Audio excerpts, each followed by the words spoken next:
Alors pour prendre le sujet par exemple de l'agrément PSAN, voilà, aujourd'hui on peut être PSAN en étant juste enregistré PSAN, il y a un premier degré d'exigence et l'AMF pourrait désormais exiger que les entreprises opérant en France n'aient pas seulement l'enregistrement mais carrément l'agrément. Et là c'est un degré d'exigence beaucoup plus élevé encore. On peut comprendre que l'AMF veuille protéger ainsi les investisseurs et les consommateurs, Faustine. Il faut de la réglementation sur les marchés centralisés de cryptoactifs et à la fois la DAN et le secteur le portent depuis longtemps. Cet agrément, il est optionnel et il existe déjà.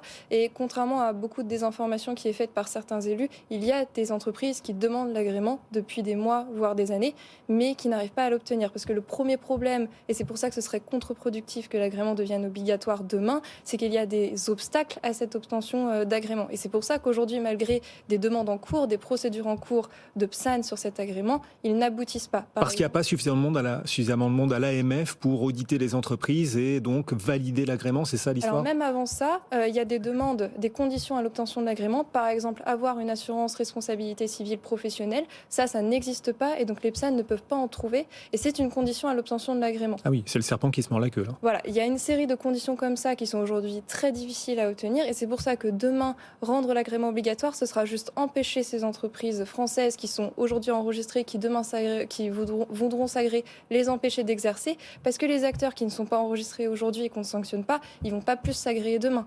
Donc finalement, on va juste réduire l'offre sur les acteurs qui sont aujourd'hui les moins 10 ans. Et effectivement, comme vous le disiez, on a en plus un souci d'effectif où aujourd'hui les délais pour s'enregistrer et demain pour s'agréer sont extrêmement longs, extrêmement longs. Donc il faut d'abord, et c'est pour ça que cette proposition qu'on avait dans le cadre du projet de loi de finances, elle était relativement audible, on a d'abord besoin des effectifs, des ressources nécessaires si on veut ensuite faire appliquer la réglementation et ou la renforcer.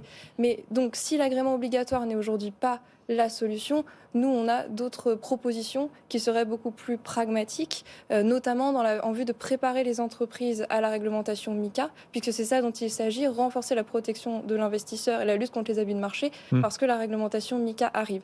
Donc, on pourrait imaginer plutôt un label MiCA en anticipation disponible pour les entreprises françaises qui voudraient l'obtenir d'une façon volontaire. Donc on n'est pas sur de l'obligatoire, parce qu'encore une fois, l'agrément obligatoire ne peut pas être obtenu aujourd'hui.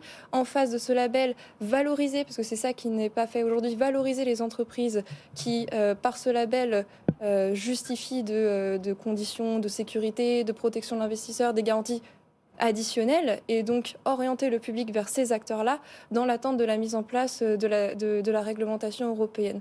Et il faut, dans le même temps, renforcer les superviseurs pour que, sur le volet français et demain européen, ils puissent effectivement agréer les acteurs, effectivement lutter contre la concurrence déloyale qui est faite par les entreprises qui ne sont pas réglementées et qui au final sont délétères à la fois pour notre propre industrie mais pour les objectifs réglementaires et la protection du citoyen. Donc ce que vous dites, c'est que l'AMF, si l'AMF remonte la barrière, le niveau d'exigence, et exige des PSAN un agrément et non plus juste un enregistrement, on va exclure du marché français beaucoup d'entreprises françaises, voire toutes les entreprises françaises, parce que pour obtenir l'agrément, il faut des conditions qui sont aujourd'hui impossibles à réunir. On va donc tuer nos entreprises ou les inciter à aller travailler en dehors de nos frontières, et parallèlement d'autres acteurs étrangers présents en France, eux ne sont pas contrôlés. Concurrence déloyale, pas contrôlée parce qu'il n'y a pas suffisamment d'effectifs pour contrôler.